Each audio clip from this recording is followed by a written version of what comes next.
السلام عليكم ورحمة الله وبركاته.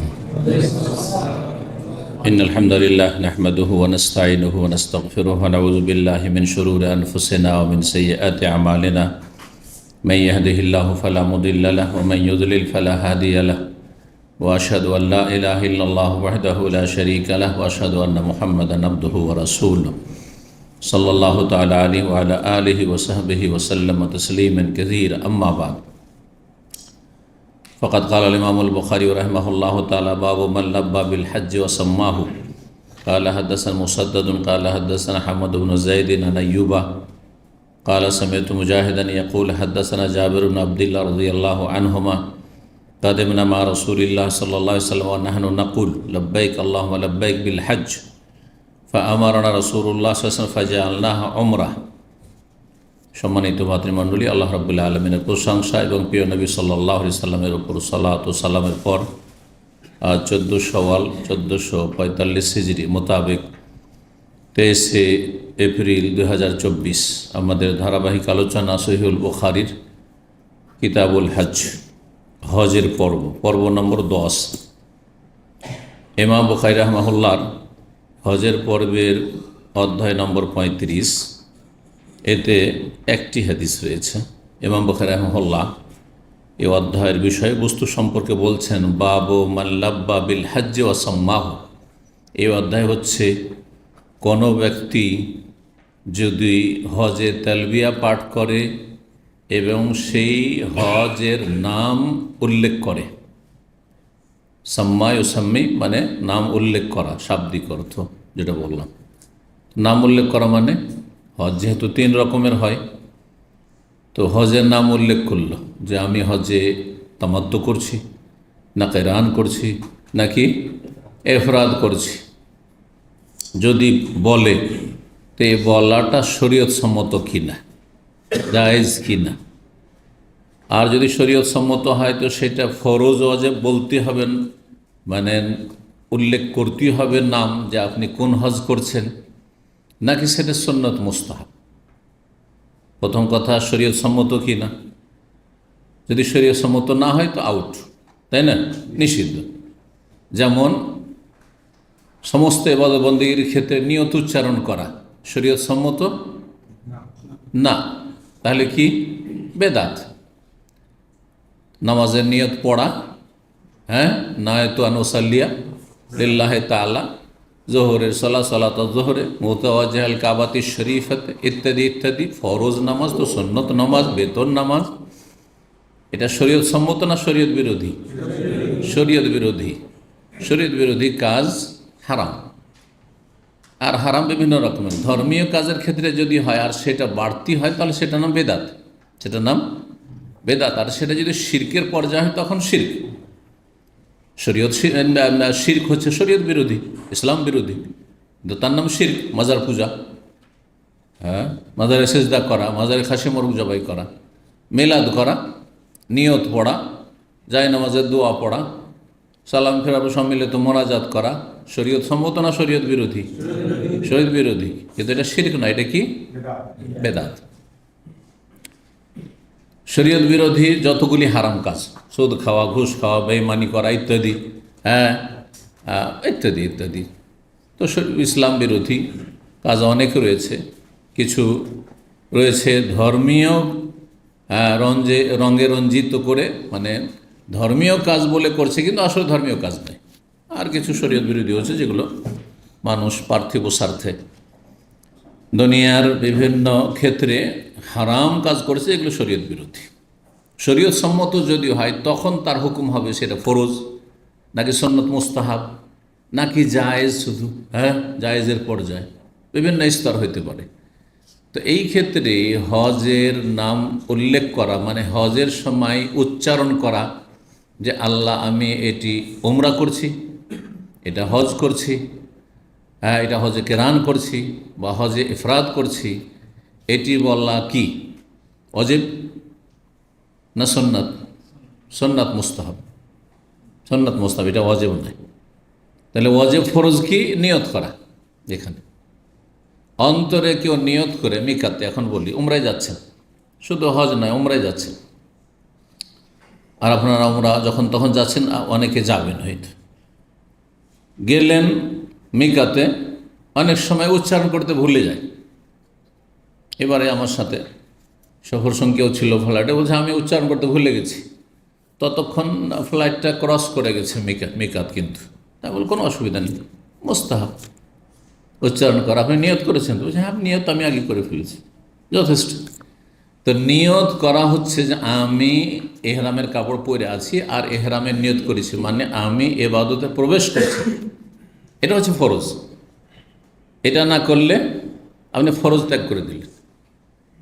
মেকাত cross করেছেন, নিয়তই করেননি আপনি, জেদ্দা নেমে নিয়ত করছেন আপনি, তাহলে আপনার মেকাত থেকে এহরাম বাঁধা ওয়াজিব ছিল, যে ওয়াজিব ছুটে গেছে। আর একেবারেই নিয়ত করেননি আপনি, তাহলে ফরজ ছুটে আছে। পরে নিয়ত করলেন, ওয়াজিব ছুটল, ফরজটা আদায় হলো। মক্কা থেকে কেউ ধরেন মক্কায় হোটেল থেকে করে নিল, মসজিদ আয়েশা থেকে অনেকে ওমরা করছে, গেল মক্কা গিয়ে আর ওখান থেকে ওমরা করছে, তাহলে তার ওয়াজিব ছুটে গেছে। আর নিয়তি যদি না করে, এমনিতে তো অফ করলো, সাফা মারো, সাই করলো, চুল কাটলো, কিন্তু নিয়তি করেনি, তাহলে তার ফরজই আদায় হয়নি, তাহলে ওমরা হবেই না। হজের বিধিবিধানের ক্ষেত্রে কিছু রয়েছে রুকুন ফরজ, আর কিছু আছে ওয়াজিবাত, আর বাকি সবগুলি হচ্ছে সুন্নত মুস্তাহাব নফল, যেগুলো করণীয় আর কি। উচ্চারণ করা একমাত্র হজ এবং ওমরার ক্ষেত্রে শরীয়তে প্রমাণিত, কিন্তু সেটি সুন্নাহ, মুস্তাহাব। করলে নাকি, না করলে কোনো গুনাহ নেই, না করলে কোনো গুনাহ নেই।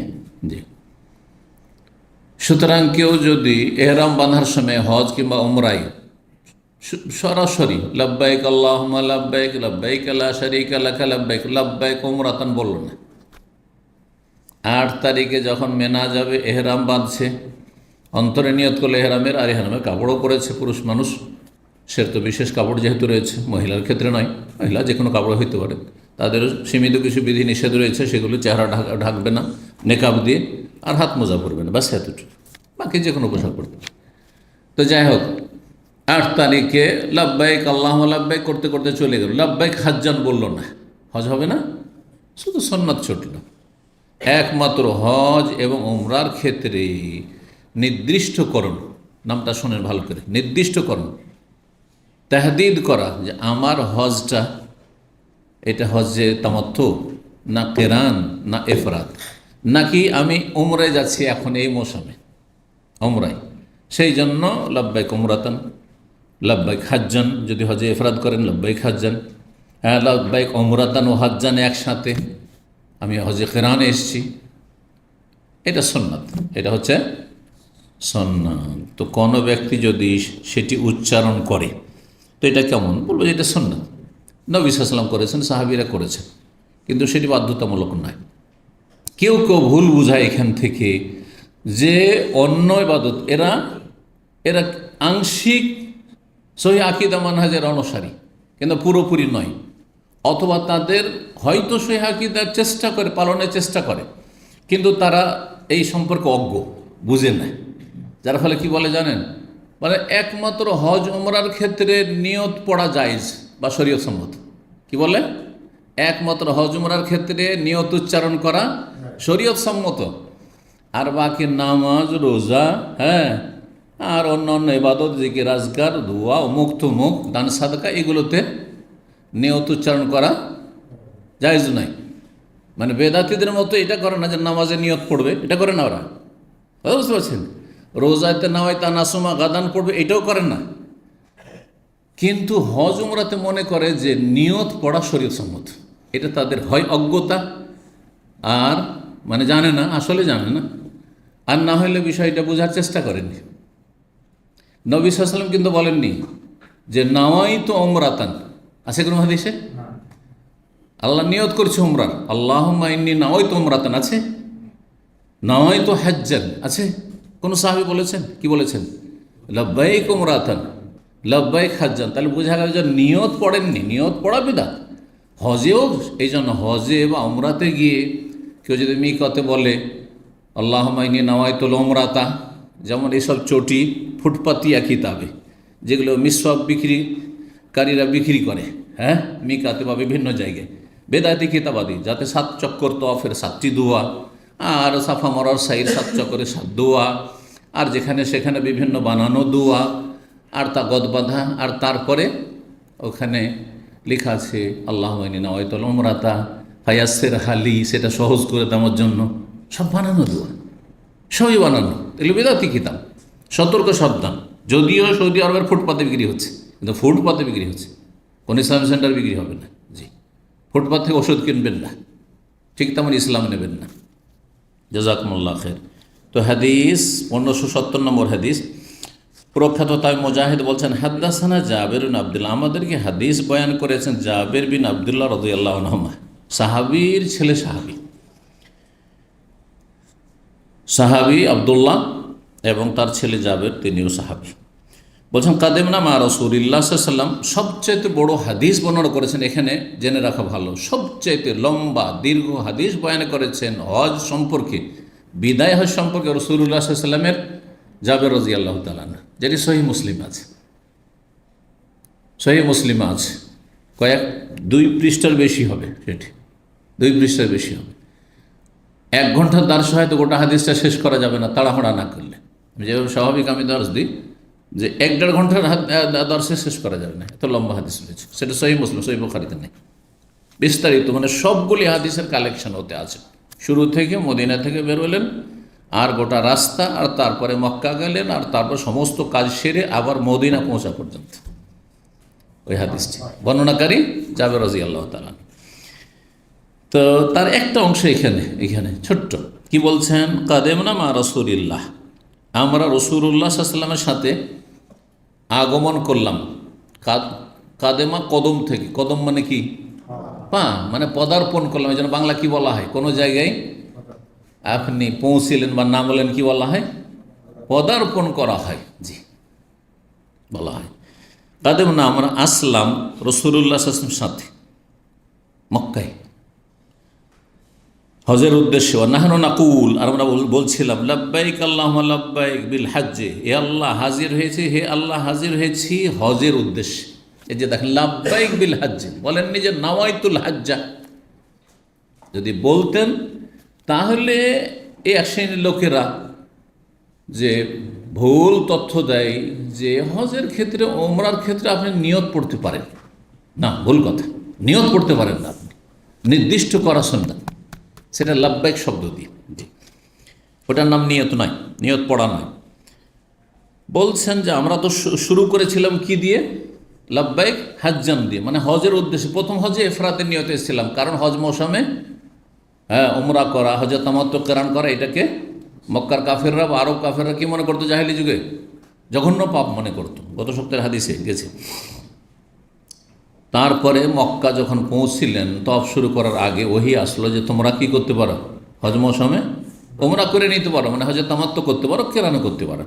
যার কাছে পশু নেই তার এহরাম অবস্থায় দীর্ঘ সময় থাকার কোনো প্রয়োজন নেই, সুতরাং উমরার নিয়তে পরিবর্তন করে না, হজের নিয়তকে উমরায় রূপান্তরিত করে দাও। নিয়তটা ছিল হজের শুরুতে, এখন এসে সেটাকে পরিবর্তন করলেন কিসে, উমরাতে। কাজ শুরু করার আগে সেটা করতে হবে, অর্থাৎ তওয়াফ শুরু করার আগে। বলছেন আমারানা রাসূলুল্লাহ, রাসূল আমাদেরকে নির্দেশ দিলেন। কি নির্দেশ দিলেন, যে তোমরা নিয়ত বদলে না, ফাজে আল্লাহ উমরা, সেটাকে আমরা উমরা করে ফেললাম, উমরার নিয়তে পরিবর্তন করে ফেললাম। 36 নম্বর অধ্যায় বলছেন বাবু তামাত্তু আলা আহদে রাসূলিল্লাহ, রাসূলুল্লাহ আমলে তামাত্তু করা হয়েছে। সুতরাং তামাত্তু করতে যে 2 খলিফা নিষেধ করেছেন, সেটা তাদের ব্যক্তিগত অভিমত। তারা সেটাকে ভালো মনে করতেন যে যখন হজে এসে শুধু হজ করে যাও, আবার আরেকটা সফর করে আসবে, আর উমরা করবে, বেশি নেকি পাবে, বেশি কষ্ট করবে, বেশি মেহনত করবে, বেশি খরচ করবে, বেশি নেকি পাবে, এই যুক্তি ছিল। কিন্তু না, নবী সাল্লাল্লাহু আলাইহি ওয়াসাল্লাম যেহেতু সাহাবায়ে কেরামদেরকে সব রকম হজের বৈধতা দিয়েছেন, সুতরাং কারো বাধা দেওয়ার কোনো অবকাশ নেই। এই জন্য আলী রাদিয়াল্লাহু তাআলা আনহু, ওমর এবং উসমান রাদিয়াল্লাহু তাআলা আনহুর বিরোধিতা করেছেন যে না। তো রাসূলুল্লাহ আমলে তামাত্তু হজ হয়েছে। 1571 নম্বর হাদিস, ইমরান বিন হুসাইন রাদিয়াল্লাহু আনহু বর্ণনা করেছেন তামাত্তানা আলা আহদি রাসূলিল্লাহ, আমরা রাসূলুল্লাহ সাল্লাল্লাহু আলাইহি ওয়াসাল্লামের জামানায় তামাত্তু হজ করেছি। ওয়া নাযালাল কোরআন, ও কোরআন নাযিল হয়েছে তামাত্তু প্রসঙ্গে। সূরা বাকারা যে আয়াতগুলি রয়েছে হজের, তাতে একটি আয়াত হচ্ছে ফামান তামাত্তা বিল উমরাতি ইলাল হজ্জে ফামাস্তাইসারা মিনাল হাদি ফামান লাম ইয়াজিদ ফাসিয়ামু সালাসাতা আইয়ামিন ফিল হজ্জ ওয়া সাবআতিন ইযা রাজাতুম তিলকা আশারাতুন কামিলা যালিকা লিমান লাম ইয়াকুন আহলুহু হাযিরিল মসজিদিল হারাম। জি, আল্লাহ কি বলছেন? ফামান তামাত্তা বিল উমরাতি ইলাল হজ্জ, যেই ব্যক্তি হজের সাথে উমরাও উপভোগ করে নেবে। তামাত্তু মানে ফায়দা হাসিল করে নেওয়া, উপভোগ করে নাও। যেই ব্যক্তি হজের সাথে হজ করতে এসে ওমরা উপভোগ করে নেবে, তাহলে করতে পারে। তবে কি করতে হবে তাকে? ফামাস্তাইসারা মিনাল হাদি, যেটা তার জন্য সহজ হয়। হ্যাঁ, কোরবানির পশু, কোরবানি জবাই করতে হয়। কোরবানি ওয়াজিব হয়ে গেল হজে তামাত্তু করলে বা কেরান করলে, কিন্তু হজে ইফরাদ করলে কোরবানি ওয়াজিব নাই, কোরবানি নফল। তখন যদি কেউ কোরবানি করতে না পারে, হজে তামাত্তু করে ফেলেছে বা কেরান করে ফেলেছে, কোরবানি ওয়াজিব হয়েছে আর অভাব আছে, পয়সা নেই, পয়সা হারিয়ে গেছে, অনেক হাজি সাহেবদের পয়সা হারিয়ে, খরচ বেশি হয়ে গেছে, অথবা কোরবানির পশু পাওয়া যায় না। আমাদের দীর্ঘ 35 বছরের জীবনে বলছি যে কোনো এক বছর আমরা 12 তারিখে কোরবানি খরিদ করতে, কোরবানি নেই মার্কেটে। মেনার মাঠে যেখানে কোরবানির পশু পাওয়া যায়, কোরবানি সব শেষ হয়ে গেছে, নাই। শেষে আমরা অন্য জায়গায় যে কোরবানির বাজার লাগে মক্কায়, সেখান থেকে আমাদের পরিচিতদের মাধ্যমে কোরবানি কিনেছি। এটা হইতে পারে, কোরবানির পশুই পাওয়া গেল না, তাহলে কি করবেন? সচ্ছল ব্যক্তি, পয়সা আছে। আল্লাহ বলছেন ফামাল্লাম ইয়াজিদ, কেউ যদি প্রাপ্ত না হয় আর্থিক অসচ্ছলতার কারণে, অথবা কোরবানি পশু না পায়, তাহলে কি করতে হবে? ফাসিয়ামু সালাসাতা আইয়ামিন ফিল হজ্জ, 3টি রোজা রেখে আসতে হবে হজের সফরে, ওখানে গিয়ে। সেটা কোরবানির দিনে 10 তারিখে হবে না, 10 তারিখ ছাড়া। আর সাবআতিন ইযা রাজাত, 7টি রোজা রাখবে দেশে ফিরে এসে। জি, তিলকা আশারাতুন কামিলা, এই পূর্ণ 10টি রোজা। 10টি রোজা সমান একটা কোরবানি, 10টি রোজা সমান একটি কোরবানি। এই জন্য ইবনে আব্বাস রাদিয়াল্লাহু তাআলা আনহু আরেকটি ফতোয়া মনে রাখেন। তিনি বলছেন যে হজে যে 8টি ওয়াজিব রয়েছে, তার কোনো একটি ওয়াজিব কেউ যদি ছেড়ে দেয়, তাহলে ওয়াজিব ছুটে গেলে কি করতে হবে? দম দিতে হবে। একটা দম দিতে হবে তাকে, একটা ওয়াজিব ছুটলে। এখন দম দিতে পারছে না, অভাবে দম দিতে পারছে না বেচারা। মিকাত থেকে এহরাম বাঁধেনি, গিয়ে মক্কায় এহরাম বেঁধেছে বা জেদ্দায় নেমে এহরাম বেঁধেছে, ওয়াজিব ছুটে গেছে। ও যদি ঘুরে চলে যেত তায়েফে আরও 70-80 কিলোমিটার, তাহলে সেটা বেঁচে যেত, কিন্তু তাও গেল না। অনেকে এইরকম করে অলসতা, অথবা ভুল ফতোয়া, ঢিলা ফতোয়া আমল করে যে মসজিদ আয়েশা থেকে করে নেবে। অনেকে করছে, অনেকে করছে, সেজন্য সেও করে ফেল মসজিদ আয়েশা থেকে। তাহলে কি করতে হবে? দম দিতে হবে, হাদি দিতে হবে। হাদি এটাকে নয়, এটাকে বলে দম, ঘাটতি পূরণের দম, এই জন্য এর নাম দম। হ্যাঁ, দাদা বোঝা গেছে? এটা হচ্ছে দমে জুবরান, মানে ঘাটতি পূরণ করা। আপনার এখানে ক্ষতি করেছেন, ক্ষতিপূরণ এটা দিচ্ছে।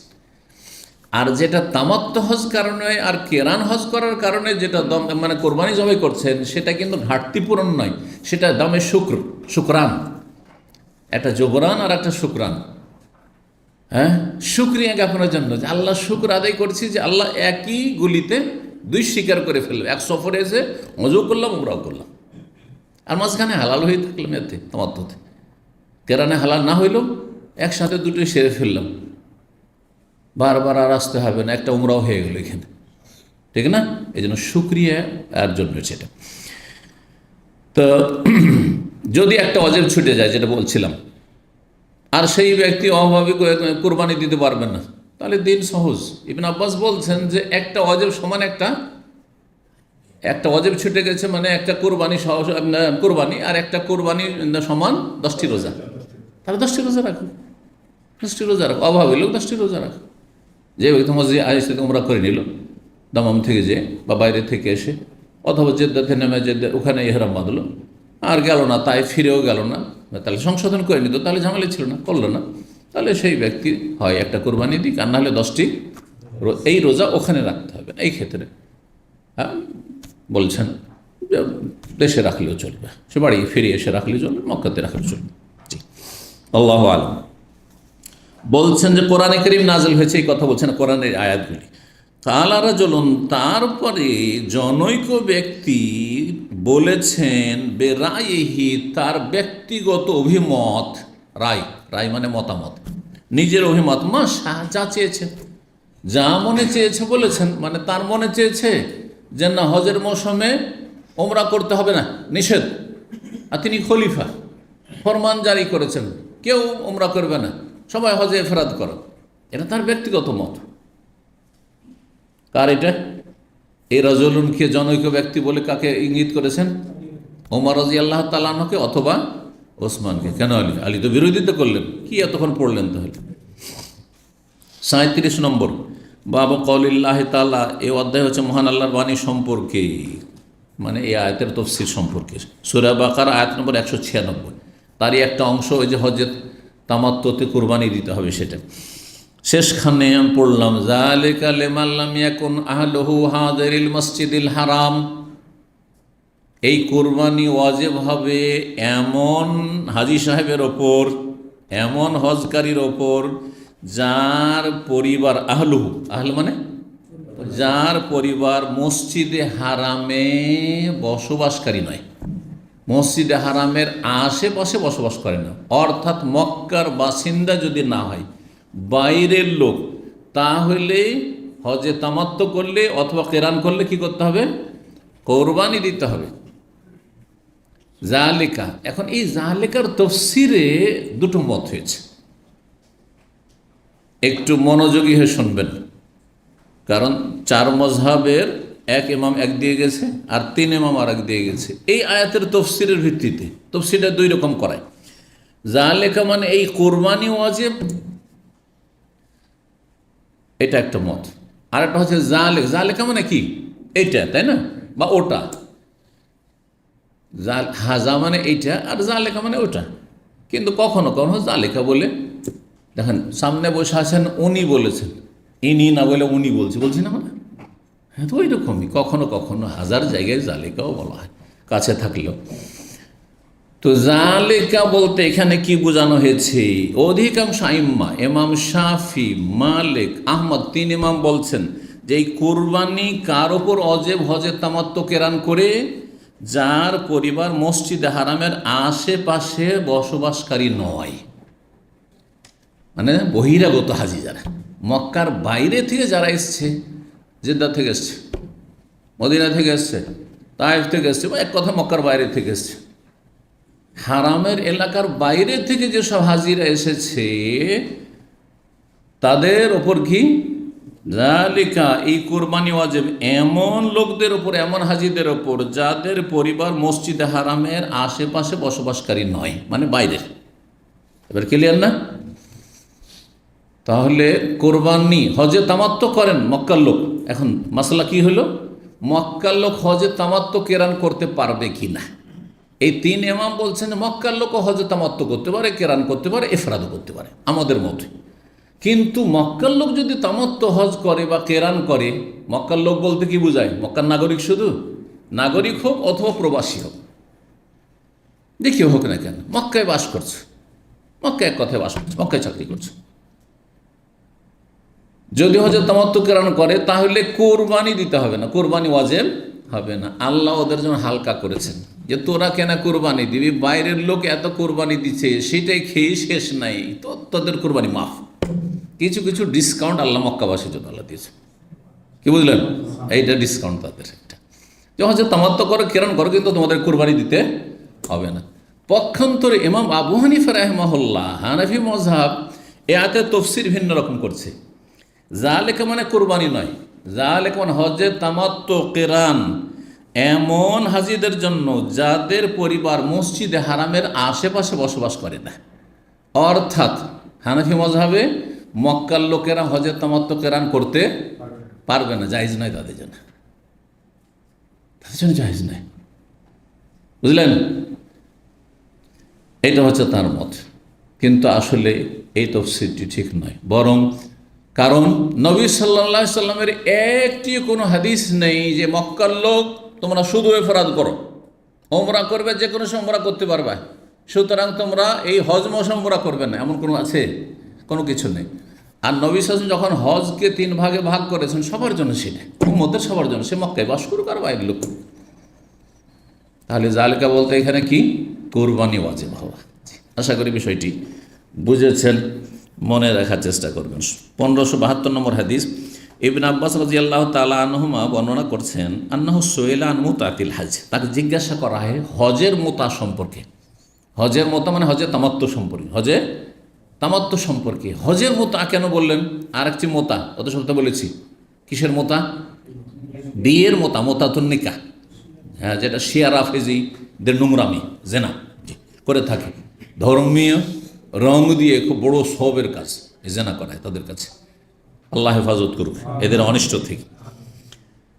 ফাকালা, যখন জিজ্ঞাসা করা হলো হজে তামাত্তু সম্পর্কে, তিনি বললেন, আহাল্লাল মুহাজিরুনা ওয়াল আনসার ওয়া আজওয়াজুন নবী ফি হাজ্জাতিল ওয়াদাই। মুহাজির এবং আনসার আর নবী সাল্লাল্লাহু আলাইহি ওয়াসাল্লামের সহধর্মিণীগণ সকলেই তালবিয়া পাঠ করেছেন ফি হাজ্জাতিল ওয়াদা, বিদায় হজ। বিদায় হজে সবাই তালবিয়া পাঠ করেছে, লব্বাইক আল্লাহুম্মা লব্বাইক। কিন্তু মহিলারা আস্তে আস্তে পড়বে, জোরে নয়। আশেপাশের বেগানা পুরুষ শুনবে না তাদের আওয়াজ, যথাসাধ্য চেষ্টা করবে মহিলারা যে তাদের আওয়াজ অন্যরা না শুনে। কিন্তু পুরোপুরি সব সময় নিষেধ, কোনো মহিলার কণ্ঠে কোনো আওয়াজ যেন বেগানা পুরুষের কানে না যায়, বা কানে গেলে হারাম, এই ফতোয়া নাই। কারণ নবী সাল্লাল্লাহু আলাইহি ওয়াসাল্লামের আমলে মহিলারা কেনা বেচা করত, কেউ বিক্রি করছে আর কাস্টমার পুরুষ মহিলা সবাই আসছে। হ্যাঁ, মহিলারা বাজার করতে আসতো, বাজার করত, মহিলারা পুরুষদের সাথে সাহাবীদের সাথে কথা বলতো। ওমর রাদিয়াল্লাহু তাআলা, সাউদা রাদিয়াল্লাহু তাআলা বলছেন, চিনে ফেলেছি, হ্যাঁ আপনারা এরকম বাইরে যাচ্ছেন রাতের অন্ধকারে। তখন পর্দার বিধান নাযিল হয়নি, কারণ ওমর চাইছিলেন যে পর্দার বিধান নাযিল হোক, চেহারাটাকে সব চলাফেরা করুক। তারপরে ফাতিমা রাদিয়াল্লাহু তাআলা আনহা বলছেন বেলালকে, বেলাল কিভাবে তোমরা রাসূলুল্লাহ সাল্লাল্লাহু আলাইহি ওয়াসাল্লাম মোবারক চেহারা, আমার আব্বার মোবারক চেহারার উপর তোমরা মাটি দিয়ে দাফন করে দিলে? তাহলে কথা বলতেন তারা, বহু হাদিস আছে এরকম। তাহলে প্রয়োজনে বিশেষ করে যেখানে ফিতনার আশঙ্কা নেই, প্রথম কথা ফিতনার আশঙ্কা নেই, কোনো আলেমের কাছে মাসলা জিজ্ঞাসা করেন। নবী সাল্লাল্লাহু আলাইহি ওয়াসাল্লামকে শত শত মহিলারা মাসলা জিজ্ঞাসা করেনি? হ্যাঁ, যখন নবী সাল্লাল্লাহু আলাইহি ওয়াসাল্লাম বলেন অধিকাংশ মহিলাদেরকে জাহান্নামে দেখেছি, তখন এই সম্পর্কে কে জিজ্ঞাসা করেছিল? পুরুষরা না মহিলারা? মহিলারা যে অবিমা ইয়া রাসূলুল্লাহ, কারণটা কি? তাহলে মহিলা পুরুষের সাথে কথা বলতে পারে, প্রয়োজনে কথা, বিনা প্রয়োজনে না, অতিরিক্ত নয়। আর যেখানে ফিতনার আশঙ্কা সেখানে মোটেই না, ফিতনার আশঙ্কা আছে সেখানে মোটেই না। আর প্রয়োজনে কথা বল, মাসলা মাসাইল জিজ্ঞাসা করা। সুতরাং কোনো মহিলা যদি কোনো আলেমকে ভয়েস মেসেজ দেয় জায়েজ, তবে লিখিত মেসেজ দিলে বেশি ভালো। কিন্তু এটাকে তিলকিয়ে কবু তাল করো না। এইটা থেকে নেবেন যে জায়েজ মানে আপনি ঢালাওভাবে জায়েজ, আর মহিলা ইউটিউবে লেকচার দিচ্ছে আর বেহায়া পুরুষরা শুনছে, এটা জায়েজ না, এটা মোটেই জায়েজ। কোনো মহিলার জন্য জায়েজ নয় যে ইউটিউবে অথবা সোশ্যাল মিডিয়াতে তার লেকচার ছাড়বে, আপলোড করবে, আর আমার মহিলা পুরুষ সবাই শুনছে। হ্যাঁ, না না, মোটেই জায়েজ নয় এটা।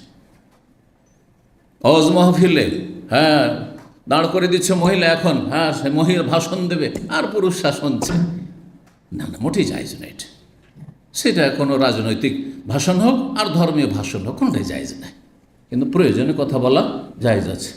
কোনো একটা মাসলা জানতে হবে একজন পুরুষকে, বেগানা পুরুষকে, আর সেখানে পুরুষ কারো কাছে জানার সুযোগ পাচ্ছে না, কিন্তু একজন আলেমা আছে, তাহলে আলেমাকে জিজ্ঞেস করতে পারেন। আয়েশা রাদিয়াল্লাহু তাআলা আনহাকে পর্দার আড়াল থেকে জিজ্ঞাসা করতেন।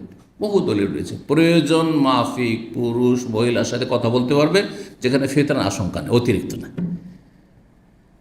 এখন নিকট আত্মীয় যেসব বেগানা মহিলা, নিকট আত্মীয় নন মাহরাম মহিলা, যেমন শালি, ভাবি, প্রয়োজনে কথা বলতে পারে, ভাই কেমন আছেন, তাই না, হ্যাঁ কেমন আছো ইত্যাদি, দেবরকে বলতে পারবে।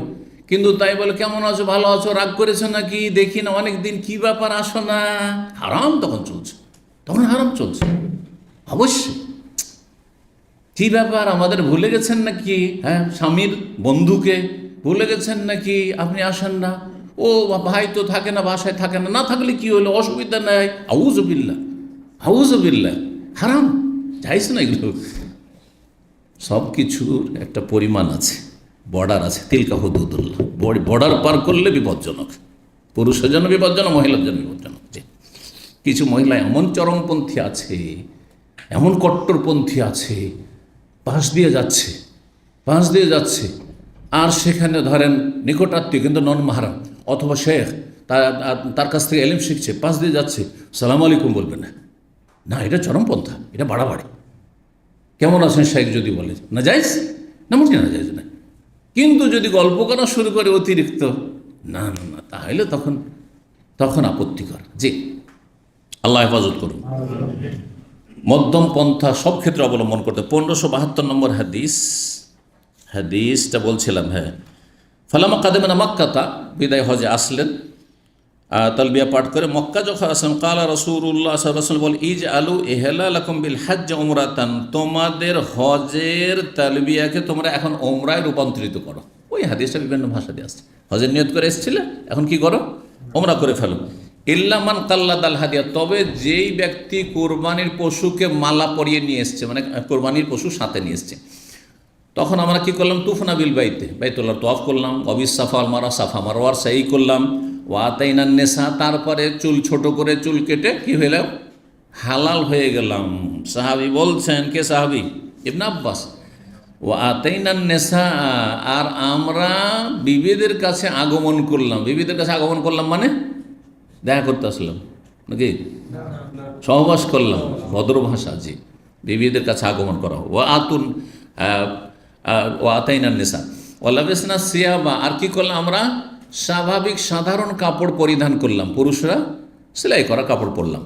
তার মানে পূর্ণ হালাল হয়ে গেলাম, পূর্ণ হালাল হয়ে কথা বলার উদ্দেশ্য। আর বললেন রাসূল, মান কাল্লাদাল হাদিয়া, যারা কোরবানি পশুকে মালা পরিয়ে নিয়ে চলে এসছে, মানে কোরবানির সাথে নিয়ে এসছে, ফাইন্নাহু লা ইয়াহিল্লু লাহু, তার জন্য হালাল নয়, হাত্তা ইয়াবলুগাল হাদিয়ু মাহিল্লা, যতক্ষণ কোরবানি পশু কোরবানি জবাই হওয়ার জায়গায় না পৌঁছে, মানে 10 তারিখ না হবে ততক্ষণ পর্যন্ত হালাল হতে পারবে না। তাহলে কি করতে হবে, তাকে হজ্জে রান করতে হবে, হজ্জে রান করতে হবে। সোমা আমারানা আশিয়াতা তরবিয়া, তারপর আমাদেরকে নির্দেশ দিলেন তরবিয়ার দিনের বৈকালবেলা।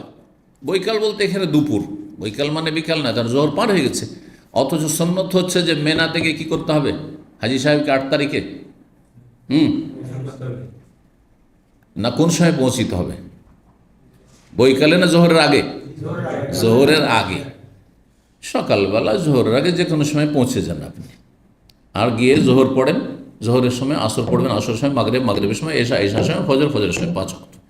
আজকাল ভোর রাত্রে বা রাত 12টাতে নিয়ে চলে যাচ্ছে আরাফায়, একটু সুবিধা ঢোকানোর জন্য, যাতে করে যেমন তেমন না ফেসে যান। সেগুলো দুনিয়াবি পার্থিব বিষয়, কিন্তু যথাসাধ্য যদি পারা যায় তাহলে ঠিক আছে। কিন্তু আপনি সমস্যা পড়ে যাবেন যদি একা থেকে যান, যে আমি নিজের মতো চলে আসবো, তো গিয়ে তাঁবু চিনতে পারবেন না। আর বাইরে আজকাল কোথাও থাকতে দেবে না, তাহলে কোথায় গিয়ে আশ্রয় নেবে, পেরেশানির শেষ থাকবে না। যার ফলে যাই সুন্নতগুলি ছুটলো, কিছুটা সুন্নত ছুটে গেল, যে ফজরটাই পড়া সুন্নত, বরং সূর্য উঠিয়ে দেওয়া সুন্নত, সূর্য ওঠার পরে বের হওয়া সুন্নত। জি, যারা স্বাধীনভাবে যেতে পারবেন, 9 তারিখে আরাফা আর কি। তো বলছেন যে তারবিয়ার বৈকালে মানে দুপুরবেলা, এখানে দুপুর যখনই জাওয়াল হতে যাচ্ছে তখনই জোহরের আগে আগে পৌঁছে গেলেন। নির্দেশ দিলেন আর নহিল্লা বিল হাজে, হজের যেন তালবিয়া পাঠ করি। ফায়দা ফারাগানা মিনাল মানাসিকে, যখন আমরা সমাপ্ত করলাম সমস্ত হজের কার্যক্রম, যে না তখন আসলাম মক্কায়, 10 তারিখে মক্কা আসলেন। ফাতুফনা বিল বাইতুল্লাহর তওয়াফ করলাম। এই তওয়াফের নাম কি? 10 তারিখে তওয়াফের নাম কি? ইফাদা, হাদিসের ভাষায় ইফাদা, ভালো করে শোনেন। আর ফিখের কিতাব আদি বিভিন্ন মজাবে তাতে জিয়ারা, একই তওয়াফের বিভিন্ন নাম। এই তওয়াফের আরও কয়েকটি নাম রয়েছে। তওয়াফে রুকুন, তওয়াফে ফরজ তওয়াফ, তওয়াফুল হজ, হজের তওয়াফ, কারণ এটা মূল তওয়াফ, 10 তারিখের তওয়াফটি। তো বলছেন যে আমরা তওয়াফ করলাম, আর অবিসাফাল বা সাফা মারওয়ারও তওয়াফ করলাম। সাফা মারওয়ার তওয়াফ বলতে সাফা মারওয়ার সাই, সেটাকে তওয়াফ বলা হয়, কোরআন ভাষায় তওয়াফ বলা হয়েছে। তারপরে বলছেন কামা কাল, বলছেন ফাকাত্তাম মাহাজ্জনা, তারপর আমাদের হজ পূর্ণ হয়ে গেল। ও আলাইনাল হাদি, আমাদের ওপর কোরবানির পশু জবাই করা আবশ্যক হয়ে পড়ল। কেন? যে আমরা হজে তামাত্ম করেছি সেই জন্য, হজে তামাত্ম করি সেই জন্য। কামা কাল তাহলে যেমন আল্লাহ বলেছে ফামাসাইসার মিয়াল হাদি, যথাসাধ্য হাদির পশু জবাই করবে। ফামাল্লাম ইয়াজিদ, কেউ যদি না পারে কোরবানি করতে, ফাসিয়ামু সালাসাতা আইয়ামিন ফিল হজ, হজের দিনগুলিতে 3টি রোজা রাখবে। ওয়াসাবাতিন ইযা রাজাত, তোমরা ফিরে আসার পরে 7টি রাখবে। সূরা বাকারা 196, যে আর বললাম। কোথায় ফিরে এসে বলছে এলা আমসার, তোমাদের দেশে, তোমাদের শহরে, নিজ নিজ শহরে। আমসার মিস্রের বহু বচন, মিস্র মানে শহর, যেমন মদিনা মানে শহর, তেমন মিস্র মানেও শহর। যদি মিস্র একটা দেশের নাম হয়ে গেছে, আর মদিনা তোর নবী সাল্লাল্লাহু আলাইহি ওয়াসাল্লামের শহরের নাম হয়ে গেছে, কিন্তু মদিনা মানেও সিটি, আর মিস্র মানেও সিটি, শহর আরবি ভাষায়। তো এখানে আমসার মিস্রের বহু বচন, যেমন মদিনার জমা হচ্ছে মাদায়েন বা মদন। আশাত তাজি, আচ্ছা যথাসাধ্য কোরবানি দেবে। তো যথাসাধ্য বলতে কি? তাহলে কেউ যদি সচ্ছল হয়, উট কেনার মতো পয়সা থাকে, তো সে বকরি দিতে পারবে না? পারবে। সর্বনিম্ন যথাসাধ্য হচ্ছে যেটা সর্বনিম্ন, সর্বনিম্ন। তাহলে আচ্ছা, সর্বনিম্ন একটা উটের ক্ষেত্রে বা একটা গরুর ক্ষেত্রে, হ্যাঁ, 7 ভাগের 1 ভাগ, এতটাই যথেষ্ট। কিন্তু কেউ যদি গোটা গরু দেয়, গোটা বা উট দেয়, এমনকি নবী সাল্লাল্লাহু আলাইহি ওয়াসাল্লাম কতটি জবাই করেছেন? 100টি জবাই করেছেন। অথচ ওয়াজিব ছিল একটা ওটের মাত্র 7 ভাগের 1 ভাগ। সহি হাদিসের আলোকে একটি হাদিস, যদিও সেটাও সহি আমলযোগ্য বলা হয়েছে, যে উটের ক্ষেত্রে এরকম হাদিস রয়েছে, উটের ক্ষেত্রে 10 ভাগও জায়েজ রয়েছে, 10 ভাগও জায়েজ রয়েছে। কিছু কিছু ওলামারা এর উপর আমল করেছেন, কিছুরা আমল করেনি, বলছেন না, প্রসিদ্ধ হাদিস যেহেতু 7, সুতরাং 7 উপর আমল করতে হবে। তো যাই হোক, বলছেন যে আশাতু তাজি, শাতুন মানে বকরি, একটা ছাগল বকরি যথেষ্ট। ফাজামাও নসুকাইনে ফি আমিন, একই বছরে 2টি এবাদত একত্রিত করলো, বাইনাল হাজ্জ ওয়াল উমরা, অর্থাৎ হজ উমরা দুটোই, হজ মৌসুমে হজ উমরা দুটোই করে ফেললেন, সুতরাং শুকরানাই কোরবানি জবাই করেন। ফাইনাল্লাহ তাআলা আনজালাহু ফি কিতাবিহি, আল্লাহ এই বিধান নাযিল করেছেন, কিসের? তামাত্তুর বিধান, তার কিতাবে কোরআনে। ওয়া সুন্নাতু নবিহি, ওয়াসান্নাহু নবিয়ুহু, নবী সাল্লাল্লাহু আলাইহি ওয়াসাল্লাম এই সুন্নত প্রণয়ন করেছেন। ও আবাহাহু লিন্নাসে, এবং জনগণের জন্য, মুসলিমদের জন্য সেটাকে মুবাহ জায়েজ করেছেন। গায়র আহলে মক্কা, মক্কাবাসী ছাড়া, মক্কাবাসী ছাড়া। এবং মক্কাবাসী ছাড়া বলতে মক্কাবাসীর জন্য হজে তামাত্তু কেরান চলবে না, যেমন হানাফি মাযহাব, অথবা মক্কাবাসী হজে তামাত্তু কেরান করতে পারবে, কিন্তু তাদের কোরবানি লাগবে না, যেমনটা অধিকাংশ ওলামারা বলেছে।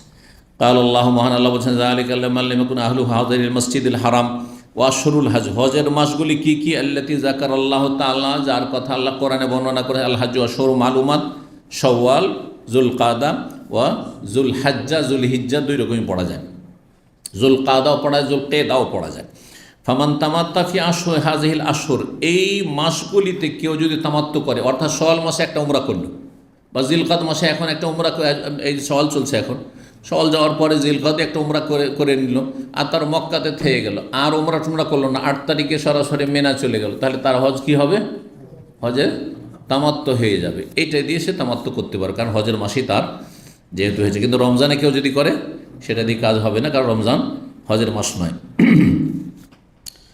যদি কেউ এই মাসগুলিতে উমরা করে তামাত্তু করে, ফাআলাইহি দামুন, তাহলে তাকে একটি দম দিতে হবে, এটি দামে শুকরান। আও সাওমুন, যদি না পারে তাহলে কি করতে হবে? রোজা রাখতে হবে। রোজা কয়টি? 10টি রোজা। রাফাস, আল্লাহ ফালা রাফাসা ওয়ালা ফুসুকা ওয়ালা জিদালা ফিল হজ, যারা হজের নিয়তে এহরামে প্রবেশ করে নেবে, তো রাফাস জায়েজ নয়, মানে সহবাস জায়েজ নয়, স্ত্রী আছে সাথে সহবাস জায়েজ নয়, বরং সহবাসের পূর্বে যে সব কিছু হয়ে থাকে, মানুষের যে কামভাব আর যৌন চাহিদা, আগ্রহ, তার দিকে আকৃষ্ট হওয়া ইত্যাদি, এসবও জায়েজ নয়। অল ফসুক, এবং কোনো পাপ জায়েজ নয়, সবসময় জায়েজ নয়, এর অবস্থায় আরও কঠিন। আল মাআসি, এই যে ফসুক মানে হচ্ছে আল মাআসি, যে কোনো গুনহা। অল জেদাল, আর ওয়ালা জেদাল আফিল হজে কোনো জেদাল নেই, মানে আর মেরা, এগুলো প্রতিশব্দ। জেদাল মানে ঝগড়া, আর মেরাউন মানেও ঝগড়া। ঝগড়া সবসময় না যায়, যদি অন্যায়ভাবে ঝগড়া হয়, তর্ক হয়, কিন্তু হজের অবস্থায়, এর অবস্থায় যদি হয়, তাহলে সেটা আরও কঠিন না যায়। স্থান, অবস্থা এবং কাল বিশেষে নেকিও যেমন বাড়ে, তেমন গুনাহও বাড়ে। আমার এই কথা মনে থাকবে, স্থান আর অবস্থা আর কাল। অবস্থা, কোন অবস্থা আছে? রোজা অবস্থা আছে, ধরেন মসজিদে না, বাইরে আছেন, রাস্তাঘাটে, মাঠে ঘাটে আছেন, কাজ করছেন আপনি, কিন্তু রোজা অবস্থায় আছেন, অবস্থাটা। আর কাল রমজান মাস, লাইলাতুল কাদার, হ্যাঁ, মোবারক জায়গায় মক্কায় আছেন, মদিনায় আছেন, মসজিদে বসে আছেন, আল্লাহর ঘরে বসে আছেন, দিনই দর্শে বসে আছেন, আর এইখানে আপনি ইউটিউব খুলে খারাপ ছবি দেখছেন। বাইরেও হারাম, কিন্তু এখানে আরও খারাপ। জি। 38 নম্বর অধ্যায় বলছেন বাবুল ইগতিসাল ইনদা দুখুলে মক্কা। এই অধ্যায় হচ্ছে মক্কা প্রবেশের সময় গোসল করা। মক্কা প্রবেশ করলে মক্কায় গিয়ে গোসল করা সুন্নাত। এটা অনেকেই জানেন না। আপনারা যে উমরা করতে যান, গোসল করেন কেউ? কেউ মাসলা জানেন এটা, যে মক্কায় ঢুকে কিন্তু মিকাতে গিয়ে যতই ঠান্ডা থাক গোসল করতে হয়। এটা গোসলকে অনেকে ওয়াজিব মনে করে নিয়েছে। এমন কি, আচ্ছা এই দিক থেকে গেলে তো বাসে গেলেন, ঘামলেন টালেন 15-16 ঘন্টা, তারপরে তাইফে পৌঁছলেন, ঠিক কিনা? কিন্তু মদিনা থেকে হোটেলে দুপুরবেলা গোসল করেছে, দুপুরবেলা বা বিকালবেলা হোটেলে গোসল করেছে। আর তারপরে আসর পরে কি করছে, 10 কিলোমিটার দূরে গিয়ে জুলহুলাইফে এহরাম বাঁধছে, আবার গিয়ে সেখানে গোসল করছে বাথরুমে আধা ঘন্টা। কথা বুঝতে পারছেন? এমনও জাহেল মূর্খকে দেখেছি যে যারা বাথরুমে, বোঝা যাচ্ছে যে বাথরুম থেকে সে কী নিয়ে বেরোচ্ছে, ওই আপনার কি বলে রেজার নিয়ে বেরোচ্ছে। তার মানে কি মনে করে যে বন জঙ্গল সব সাথে করে এতে মিকাতে নিয়ে আসতে হবে। শরীরে যত বন জঙ্গল আছে এখানে ওইখানে যা আছে সব নিয়ে আসতে হবে। আর নিয়ে আসার পরে কোথায় ফেলতে হবে? নিয়ে এসে মিকাতে ফেলতে হবে। এইটিও বড় জাহালাতের কথা। এটা কখন? যখন 15 দিনের সফর, 20 দিনের সফর, যখন উটের পিঠে সফর ছিল, যখন সামদেশ থেকে মক্কা পৌঁছতে 1-1.5 মাস লাগত। বুঝা গেছে? এইখান থেকে মক্কা যেতে উটের পিঠে 20 দিন 22 দিন যখন লাগত, তখনকার কথা। যখন নবী সাল্লাল্লাহু আলাইহি সাল্লাম 9 দিনে, 8 দিন 9 দিনে গিয়ে কোথায় পৌঁছেছেন? মক্কা, মদিনা থেকে মক্কা পৌঁছেছেন। তাই 8 দিন 9 দিনে মহিলা আবর্জনা শরীর হয়ে গেছে, আর তারপরে আপনার হয়তো মোচ বড় হয়ে গেছে। অন্যগুলো বড় হওয়ার কথা নাই, কারণ 40 দিন টাইম আছে, কিন্তু মোচের ক্ষেত্রে তার 40 দিন রাখা সম্ভব নয়। হয়তো নখের ক্ষেত্রে সম্ভব না, প্রতি সপ্তাহে মোটামুটি করতে হয়। ঠিক, তো এগুলো খেয়াল রাখতে হবে, কারণ এতে এই অজ্ঞতার কারণ হচ্ছে কি, লম্বা লাইন লেগে আছে, ভিড় ভাড়ের সময়, রমজানের সময়, হজের সময় মানুষ জরুরি কাজে এমার্জেন্সি যাকে বাথরুমে ঢুকতে হবে, আর এর ঘন্টার পর ঘন্টা বাথরুমে ঢুকে আছে, এইসব কাজ করছে অজ্ঞতার মূর্খামির কারণে। আল্লাহ হেদায়েত দান করুন, অজ্ঞতা দূর করার তৌফিক দেয় মুসলিম জাতিকে। মক্কা প্রবেশের সময় গোসল করা সুন্নাত। মক্কায় হোটেলে গিয়ে তাহলে কেউ যদি গোসল করে এরম অবস্থায়, আপনি বাইতুল্লাহর তওয়াফের আগে গোসল করেন, সুন্নাত করলে ভালো। জি, বিশেষ করে শরীরে যদি দেখেন ঘেমে গেছিলাম গন্ধ, তাহলে আরও বেশি তার গুরুত্ব বেড়ে যায়। জি। 1573 নম্বর হাদিস বলছেন নাফে ইবনে ওমর রাদিয়াল্লাহু তাআলা স্বাধীনকৃত গোলাম এবং তার ছাত্র বিশিষ্ট, বলছেন যে কানা ইবনে ওমর, আব্দুল্লাহ ইবনে ওমর রাদিয়াল্লাহু তাআলা আনহুমা ইযা দাখালা আদনাল হারাম, যখন হারামের কাছাকাছি প্রবেশ করতেন, আমসাক আনিত তালবিয়াতে, তখন তালবিয়া বন্ধ করে দিতেন। সুম্মা ইয়াবিত বেজিতুয়া, জিতুয়া নামক স্থানে তিনি রাত্রি যাপন করতেন। সন্ধ্যাবেলা গিয়ে পৌঁছিতেন আর রাত কাটাইতেন কোথায়? সরাসরি কাবা ঘরে ঢুকতেন না। তাহলে বোঝা গেল যে এহেনাম অবস্থায় লেট করা যায়। আজকাল আপনাদের অধিকাংশ মনে করে যেমন বাস থেকে নামে সাথে সাথে ব্যাগটা রেখে দিবে দৌড় একবার বাইতুল্লাহ, তাই এক্ষুনি উমরা সারতে হবে, এক্ষুনি তব, এক্ষুনি যাবে। আমি গিয়ে কখনো ফ্লাইটে গেলেও আচ্ছা 2 ঘন্টা রেস্ট করে নিই, এক্ষুনি খাওয়া দাওয়া করলাম, শরীরটা ভারী হয়ে গেছে, এখন হাঁটতে কষ্ট লাগে, 2 ঘন্টা রেস্ট করে নিই আর তারপরে যাবো। বা এখন আমি এশা পরে এশাও পেলাম না, মাগরিবও পেলাম না, হয়তো এমন সময় গেলাম, তো এই সময় রাত্রে 10টা-11টায় না গিয়ে রাত্রে আমি 2টা-3টার দিকে যাব, আর ঠিক ফজরের আজান হবে, আমার উমরা শেষ হবে, আর তারও ফজর পড়ে আবার তাহাজ্জুদ পড়ে ফজর পড়ে বেরিয়ে যাব। তো এইভাবে 2-4 ঘন্টা লেট করা যায়। এর প্রমাণ এই হাদিস যে তিনি পৌঁছে গেছেন অলরেডি, মাত্র 1 কিলোমিটার। জিতুয়া যে কুয়া, সেটি আপনাদেরকে দেখাবো, যেটা আপনার সোশ্যাল মিডিয়াতে এটা আছে, আমাদের ভাইকে দিয়ে রেখেছি, কারণ আমার মোবাইলে খেয়ে গেছে সেই জন্য, তো ইনশাআল্লাহ সেই মোবাইলটা আপনাদেরকে দেখাবো। জিতুয়া নামক স্থানে রাত্রি যাপন করতেন। সুম্মা ইউসাল্লি বিহি সুবহা, সারা রাত কাটাতেন, ফজর পড়তেন সেখানে। ফজর পড়তে হারাম আসতেন না, মাত্র 1 কিলোমিটার, পায়ে হেঁটে হয়তো 15 মিনিট লাগবে না সেই জায়গাটি। তো সেখানেই ফজর পড়তেন, ওয়াক্তাসালে গোসুল করতেন, ওয়াইহাদ্দেস আর তিনি বর্ণনা করতেন। তার জীবদ্দশা এরকম কাজ করতেন নবী সাল্লাল্লাহু আলাইহি ওয়াসাল্লামের তিরোধানের পরে। আর বলতেন আন্না নবী আল্লাহ কানা ইয়াফালুদা, নবী সাল্লাল্লাহু আলাইহি ওয়াসাল্লাম এমনটাই করতেন। এই জায়গায় রাত্রি যাপন করতেন আর তারপরে সকালবেলা গোসল করতেন, আর গোসল করার পরে সকালবেলা গিয়ে উমরা করতেন নবী সাল্লাল্লাহু আলাইহি ওয়াসাল্লাম। জরুরি না যে সকালে যখনই সুবিধা হয় করেন, কিন্তু এইগুলো মুস্তাহাব, গোসল করা মুস্তাহাব কাজ। আর তারপরে ওই এলাকায় যদি রাত্রি যাপন করা সম্ভব একসময় হইতো তাহলে মুস্তাহাব, ভালো। আর এটা এমন কোনো জরুরি বিষয় নয়। মক্কা প্রবেশের বিষয়টি আর সেখানে গিয়ে রাত্রি যাপনের বিষয়টি সুবিধার নির্ভর করে, কার জন্য কোনটা সুবিধা। নবী সাল্লাল্লাহু আলাইহি ওয়াসাল্লামের জন্য সেটি সুবিধাজনক ছিল, যে দূর থেকে সফর করে এসছেন, ওখানে গিয়ে একটু রেস্ট করে নিই, বিশ্রাম হয়ে যাক, আর তারপরে যখন ঘুমটা হয়ে যাবে ইবাদত বন্দেগীতে, সত্যি ঘুমের চাপ থাকলে ইবাদত বন্দেগীতে মন লাগে না, কখনো মন লাগবে না, না আপনার তওয়াফে মন লাগবে, না আপনার সাইতে, না দুয়াতে, না নামাজে সলাতে মন লাগবে। কিন্তু আপনি যখন একেবারে মানে ঘুমের যেটা চাপ ছিল শেষ হয়ে গেছে, আর তারপরে যখন ফ্রেশ হয়ে আপনি মনটাই আলাদা হবে তখন, হ্যাঁ, তখন আপনি সতেজ হয়ে আপনি শারীরিক মানসিক সব দিক থেকে আপনি ইবাদত বন্দেগীতে মনোযোগী হতে পারবেন। তো এই উদ্দেশ্যে তো নবী সাল্লাল্লাহু আলাইহি ওয়াসাল্লাম এমনটা করতেন। 39 নম্বর অধ্যায় বলছেন বাবু দখুল মক্কাতা নাহারান আও লাইলান। এখন আর একটা মশলা আছে, মক্কা ঢুকলে রাত্রে ঢুকা উত্তম না দিনে ঢুকা উত্তম? সব সময়, যে কোনো সময়, যে কোনো সময় প্রবেশ করতে পারে। এমনকি নিষিদ্ধ সময়গুলো তো তওয়াফ করতে, নামাজ পড়তে মক্কায় নিষেধ নেই, সব জায়গায় নিষেধ আছে। বিনা কারণে মদিনাতেও নামাজ পড়া, বিনা কারণে, কারণগত তাহিয়াতুল মসজিদ, কারণগত নামাজ সব জায়গায় যায়, যেখানেও যায়, কিন্তু বিনা কারণে নফল পড়া সব জায়গায় নিষেধ।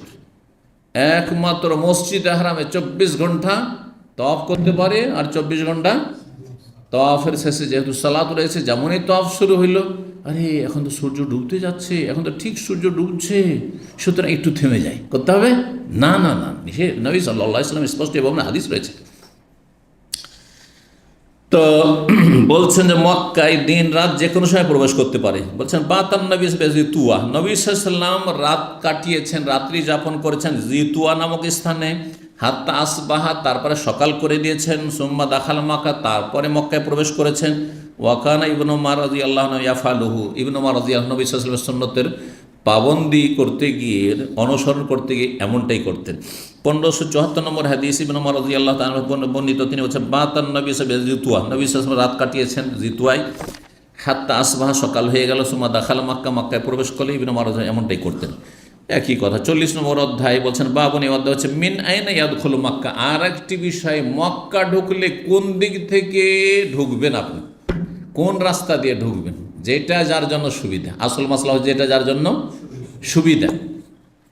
কিন্তু মসজিদে হারামে ঢোকার ক্ষেত্রে কোন দরজা দিয়ে ঢুকবেন, এইখানেও কি যেটা যার জন্য সুবিধা, নাকি বিশেষ কোনো দরজা আছে যেটা দিয়ে নবী সাল্লাল্লাহু আলাইহি ওয়াসাল্লাম প্রবেশ করেছেন, সেটা দিয়ে কেউ যদি প্রবেশ করে তাহলে বেশি উত্তম।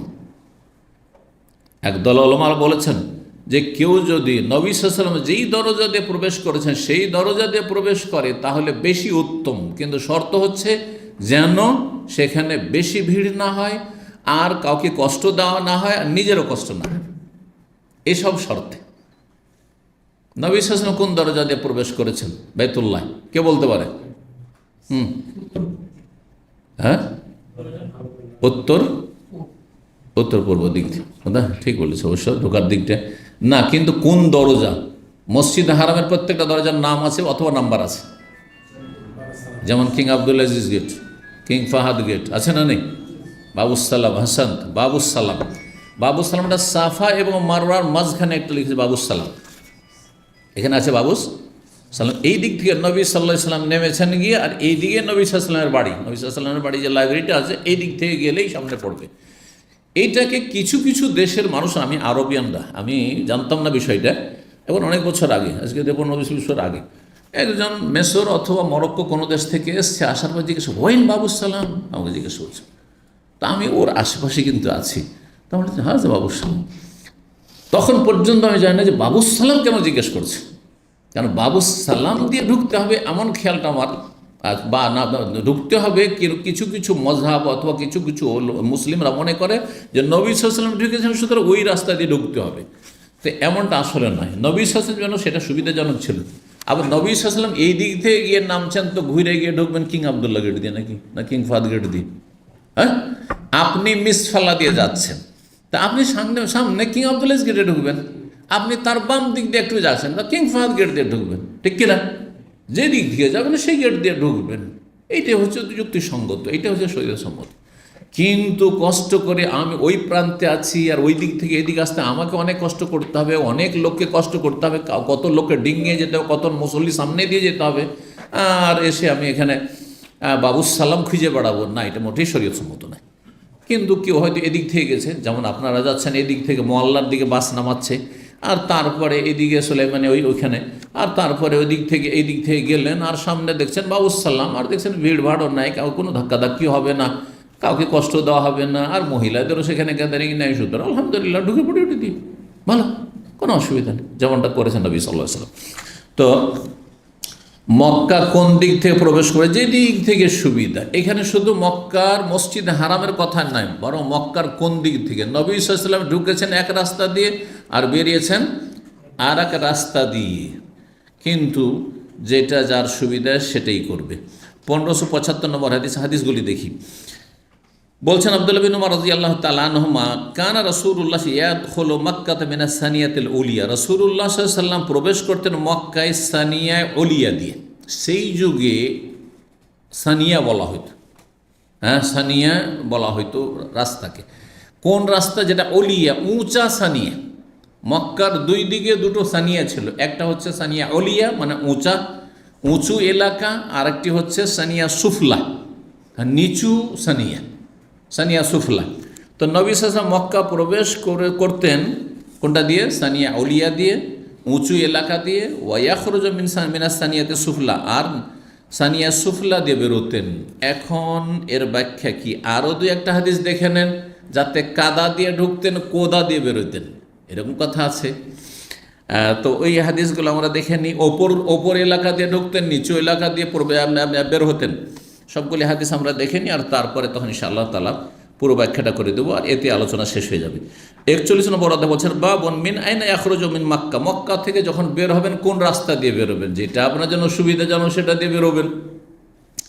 কিন্তু যদি এমনটা হয় যে নবী সাল্লাল্লাহু আলাইহি ওয়াসাল্লাম এই রাস্তা দিয়ে বেরিয়েছেন আর এইটা দিয়ে আমার জন্য সুবিধাজনক, সামান্য একটু আজিয়াত দিয়ে না গিয়ে আমি মিসফালা দিয়ে বেরোলাম, তো ঠিক আছে, হ্যাঁ একটু এদিক আর ওই দিক, তো আমি নবী সাল্লাল্লাহু আলাইহি ওয়াসাল্লামের রাস্তাটাকে ফলো করলাম, ভালো কথা।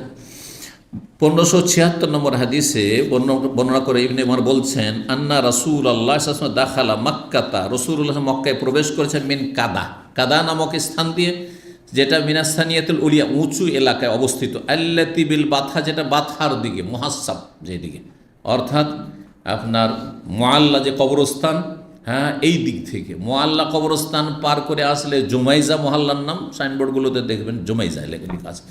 জুমাইজার পরের এলাকা মাহবেদা, যেদিকে গভর্নর হাউস, আপনার পুরনো গভর্নর হাউস, পুরনো একটা বিল্ডিং আছে দেখবেন, খুব বড় বিশাল বিল্ডিং, এটা হচ্ছে পুরনো এমারা গভর্নর হাউস। আর ওই সব এলাকাগুলিকে বলা, সবগুলি এলাকা হচ্ছে এগুলো আপনার মুহাসাব এলাকা। এই দিক থেকে গিয়ে নবী সাল্লাল্লাহু আলাইহি ওয়াসাল্লাম প্রবেশ করেছেন।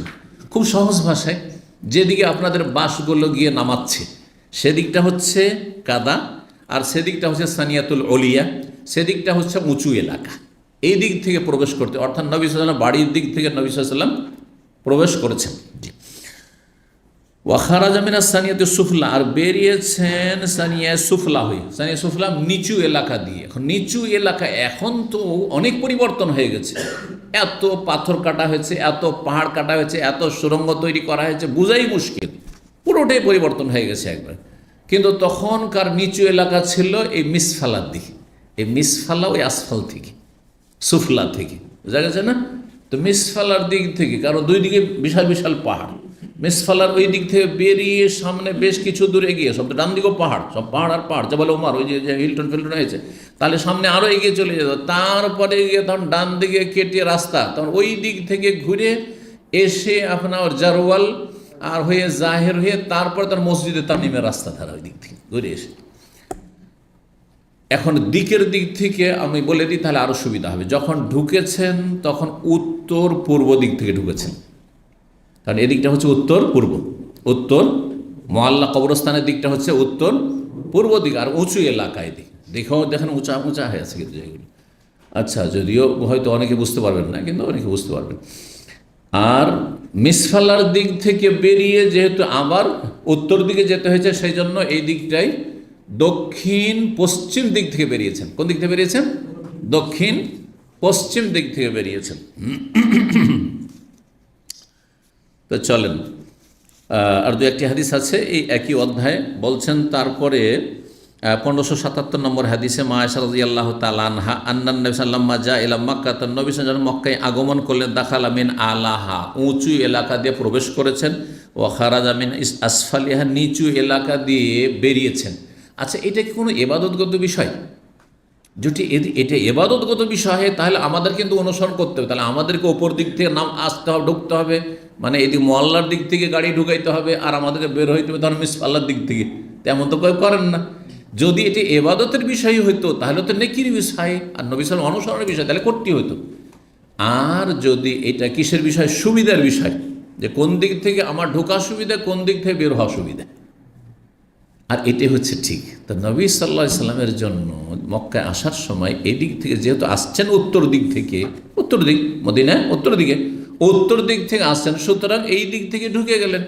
কিন্তু উঁচু এলাকাতে ঢুকতে তখন অনেকটা কষ্ট হইত। এখন আবার বের হওয়ার সময় আবার উঁচুতে চড়ার চাইতে নিচুর দিক দিয়ে নেমে গেলাম, আর নেমে গিয়ে ওই দিক থেকে আবার মসজিদ তানিমের রাস্তা ধরে আবার ওই আপন রাস্তা, আসল রাস্তা ধরে নিলাম। এইভাবে গেছে, জি, সুবিধার কারণে। তারপরেও ইবনে ওমর রাদিয়াল্লাহু তাআলা আনহু নবী সাল্লাল্লাহু আলাইহি ওয়াসাল্লাম অনুসরণ করতেন, জি। তো বলছেন তারপরে 1578 নম্বর হাদিস মা আয়েশা আন্না নবী দাখালা আমাল ফাতহ, নবী সাল্লাল্লাহু আলাইহি ওয়াসাল্লাম প্রবেশ করেছেন মক্কা বিজয়ের বছর। মক্কা বিজয় কোন সালে হয়েছিল? কোন হিজরি? অষ্টম হিজরিতে। অষ্টম হিজরিতে প্রবেশ করলেন মিন কাদা, কাদা নামক স্থান দিয়ে, আর ওয়াখারাজা মিন কোদা, আর কোদা নামক স্থান দিয়ে বা এলাকা হয়ে বেরিয়েছেন, যেটা সামনে এগিয়ে গিয়ে মিসফালা পার হওয়ার পরে কোদাই পার্কিং। আজকাল একটু পরিবর্তনের নাম কি হয়েছে? বিশাল পার্কিং, কোদাই পার্কিং। ওই দিক থেকে নিচু কিন্তু একবার দেখেন, হ্যাঁ, আপনি ধীরে ধীরে কিন্তু নিচের দিকে নেমে যাচ্ছেন। তারপর ওখান দিয়ে ফিরে তখন আবার পশ্চিম উত্তর দিকে ঘুরে গেছেন, ওখান থেকে পশ্চিম দক্ষিণ থেকে, জি। তো এই ছিল হাদিস। 1579 নম্বর হাদিস বলছেন মা আয়েশা রাদিয়াল্লাহু তাআলা আনহা দাখালা আমাল ফাতহ, নবী সাল্লাল্লাহু আলাইহি ওয়াসাল্লাম মক্কা বিজয়ের বছর প্রবেশ করেছেন কাদা নামক স্থান, আলা মক্কা, মক্কার উঁচু এলাকা দিয়ে। হেশাম বলছেন ওয়াকানা উরওয়া, কিন্তু উরওয়া ইবনে জুবাইর আয়েশা রাদিয়াল্লাহু তাআলার বোনের ছেলে, আসমা বিনতে আবু বকর রাদিয়াল্লাহু তাআলার বড় মেয়ের ছেলে। তিনি কিন্তু ইয়াদখুল কি করতেন? ইয়াদখুল মিন কিলতাইহিমা, দুই রাস্তা দিয়ে প্রবেশ করতেন। নবী সাল্লাল্লাহু আলাইহি ওয়াসাল্লাম কাদা এলাকা মানে উঁচু এলাকা দিয়ে ঢুকেছেন আর নিচু এলাকা দিয়ে বেরিয়েছেন, কিন্তু তিনি কখনো উঁচু এলাকা দিয়ে প্রবেশ করতেন, কখনো নিচু এলাকা দিয়ে মিসফালার এই দিক থেকে প্রবেশ করতেন। বলছেন যে ওয়াকানা ওর ওয়াকি করতেন ইয়াদখুল মিন কিলতাইহিমা, দুই রাস্তা দিয়ে প্রবেশ করতেন, মিন কাদা ওয়া কোদা, কাদা কোদা দুই এলাকা দিয়ে। ওয়া আকসার মা ইয়াদখুল মিন কোদা, বেশিরভাগ কিন্তু তিনি এই মিসফালার এই দিক থেকে নিচু এলাকা দিয়ে প্রবেশ করতেন। কেন? তার বিশেষ কারণ ছিল, আর তার এই কারণটি প্রমাণ করে যার জন্য যেটা সুবিধা। এটা কোনো ইবাদতের বিষয় না, সওয়াবের বিষয় নয়। ওয়াকান আকরাবাহুমা ইলা মানজিল, কারণ এটি তার বাড়ির কাছাকাছি ছিল। উরওয়ার মক্কা তো একটি বাড়ি ছিল, আর সেই বাড়িটা এই মিসফালার দিকে ছিল। তো একজন মানুষ যখন এক জায়গা থেকে আরেক শহরে যাবে, তো নিজের বাড়ির দিকে না আগে যাবে, বাড়ির দিকে টান থাকবে, তাই না? তো বাড়ির দিকে এসে প্রবেশ করতে, আর তারপরে ফ্রেশ ট্রেশ হয়ে তারপরে তখন তওয়াফ করতে ঢুকতেন, জি। এই হচ্ছে বিষয়। 1580 নম্বর হাদিস উরওয়া বর্ণনা করছেন দাখালান নবী আমাল ফাতহ মিন কাদা, নবী সাল্লাল্লাহু আলাইহি ওয়াসাল্লাম প্রবেশ করেছেন মক্কা বিজয়ের বছর কাদা নামক স্থান হয়ে, মিন আলা মক্কা, মক্কার উঁচু এলাকা দিয়ে। ওয়াকানা উরওয়া, কিন্তু উরওয়া কি করতেন? আকসারা মা ইয়াদখুলু মিন কাদা, ওয়াকানা কাদা হবে না, এটা কোদা হবে, কোদা হয়ে প্রবেশ করতেন। ওয়াকানা আকরাবাহুম ইলা মানজিল, সেটি তার বাড়ির কাছাকাছি ছিল। 1581 নম্বর হাদিস দাখালান নবী সাল্লাল্লাহু আলাইহি ওয়াসাল্লাম হিশাম বিন উরওয়া, উরওয়ার ছেলে হিশাম বর্ণনা করেছেন বাপ থেকে যে নবী সাল্লাল্লাহু আলাইহি ওয়াসাল্লাম মক্কা বিজয়ের বছর প্রবেশ করেছেন কাদা নামক স্থান দিয়ে। কিন্তু উরওয়া রাদিয়াল্লাহু রাহিমাহুল্লাহ বলা বেশি ভালো, কারণ তিনি সাহাবী নন, সাহাবীর ভাই আব্দুল্লাহ বিন জুবাইর তার বড় ভাই, আবার সাহাবী, কিন্তু তিনি সাহাবী হতে নবী সাল্লাল্লাহু আলাইহি ওয়াসাল্লাম ইন্তেকালের পরে জন্মেছেন। ওমর রাদিয়াল্লাহু আনহু আমলে জন্ম হয়েছে। আর আবু বকর সিদ্দিক রাদিয়াল্লাহু আনহুর জামানা তো আপনার মাত্র 2.5 বছরের মতো। জি। তো উরওয়া কি করতেন, ইয়াদখুলু মিনহুমা কিলাইহিমা, দুই রাস্তা দিয়ে প্রবেশ করতেন, কখনো এই দিক দিয়ে কখনো ওই দিক দিয়ে।